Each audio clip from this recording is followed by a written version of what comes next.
दोस्तों, हजरत मोहम्मद सल्लल्लाहु अलैहि वसल्लम और एक जिन का वाकया सुने। जब रसूलुल्लाह सल्लल्लाहु अलैहि वसल्लम ताइफ से वापस आ रहे थे तो आप नखला के मकाम पर फज्र या तहज्जुद की नमाज पढ़ रहे थे। इसी दौरान कुछ जन्नात वहां से गुजरे। वो कुरान सुनकर बहुत मुतासिर हुए और एक दूसरे से कहने लगे, खामोश हो जाओ, गौर से सुनो।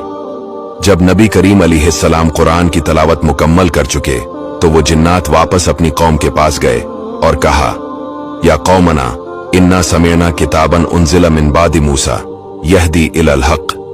ए हमारी कौम, हमने एक ऐसी किताब सुनी है जो मूसा के बाद नाजिल हुई है और ये हक की तरफ रहनुमाई करती है। अल्लाह ताला ने इस वाकया का जिक्र सूरह जिन में भी फरमाया है।